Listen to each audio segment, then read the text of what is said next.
City of Adelaide, he played host yesterday evening to the start of the Santos Tour Down Under, now in his 26th year.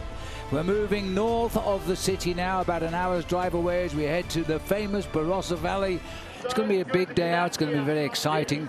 There's a lot of plans afoot. INEOS Grenadiers are feeling very confident, but they're thinking short term perhaps for the stage win. Here we go. Now, they don't streak out the blocks like the F1 race cars because they have a neutralized ride now of 4.6 kilometers. They are really containing this. This looks like it is a concerted chase for the Lindok intermediate sprint. It does, it does. Zip track sprint here, the first one of the Santos Tour Down Under, and it carries a 3-second bonus. First rider over the line, one for third. Narvaez there in second wheel, and a gap, he sees it and he opens up. And last year's defending champion is now Jonathan Narvaez, and he gets the points there. Wow, now that is interesting, Rob, because that's thrown the gauntlet down. He's pulled back 3 seconds on Watson's lead. Well, that's exactly what Jay Vine spoke about pre-race, that Jonathan Narvaez will be out there trying to grab seconds wherever he can without a victory to his name yet in his professional career. We've had a little crash here. There's a touchdown on the left-hand side. Riders from Movistar, Visma Lease bike, EF Education first. One rider hurt there. That's a Bahrain rider who is down heavily. That does not look good. No, and his teammate calling for assistance there. So that's a nasty crash, in fact, that's happened there on the left-hand side. Seemed to have collided with the... No, his bike's hanging over the guardrail. So yes, it's on the guardrail. Well, this isn't what we like to see, and on such a perfectly safe stretch of the road as well. And the NSN rider was Corbin Strong. He's got himself going once again. That is a disaster for Bahrain Victorious. A terrible start for them. I can't believe this. So throw all my theory out the window then. He's done nothing to make an effort. Which leads me to another theory, that maybe they're saying, Urian Stud, you can have the King of the Mountains competition points because Guillaume Martin wants the intermediate sprint bonuses. Well, he is now of the Red Bull Bora Hansgrohe team. Last year, he was the man leading out Sam Welsford. Welsford changed teams. Talk about high speeds in the sprint. Oh, this is high speeds, 97. We said they'd be approaching 100 kilometres an hour on this descent. It's steep. There's that sweeping bend I was talking about earlier. You can't see all the way through it. You just need to dab the brakes on the way in. They're coming up to the line and no movement. They're going to go through in this order. No movement at all. So it is Guillaume Martin who rolls across, gets the 3 seconds.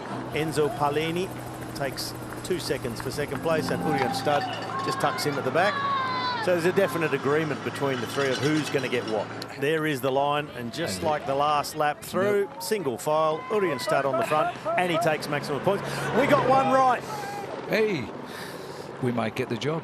The only change in the order was the two Frenchmen on Groupama FDJ. They switched. And now he is saying thank you to his breakaway companions by continuing the tempo across the top. Yep. And with it, those 3 bonus seconds. And so it will be for the philosopher. He exists, therefore he is. And he exists with 3 seconds. The mountain climber becomes a sprinter, kind of. So that's 2 wins for him there. And 6 seconds back of his lost time yesterday in the time trial. No sprint, no counter move. It's maximum points again for him. He's a good leader in the FX King of the Mountains, and will pull on the leader's jersey tomorrow. 3 out of 3 for Martin Urian Stud from Uno X Mobility. And the good news for any sprinter who was worried about the final passage over Mengles Hill, they've gone up at just a steady tempo, not enough to really burn the legs. So for the likes of Sam Welsford, things still going perfectly to plan. Well, Brennan is the rider in blue. A few riders down the line here, but this is now the chase to the finish. And Welsford's going to have to produce something special if he's going to take it out.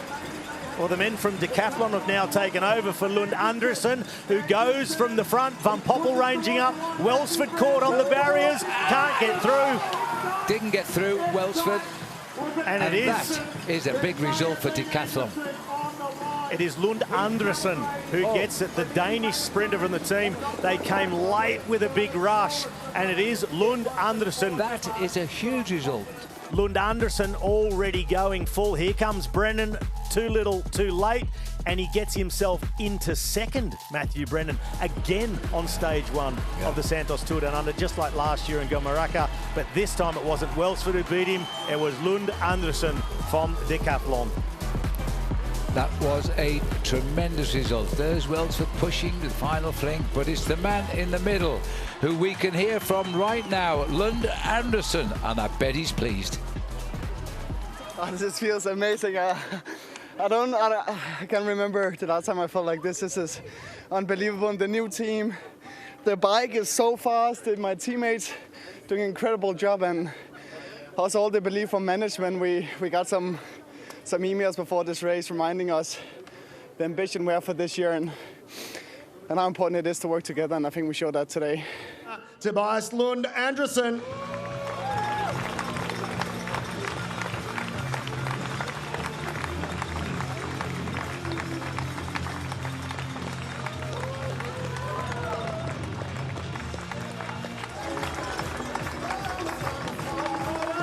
Your Yamaha most competitive.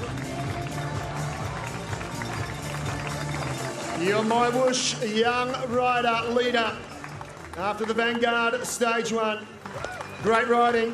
You've had a day out, a busy day out, Martin. Congratulations to you.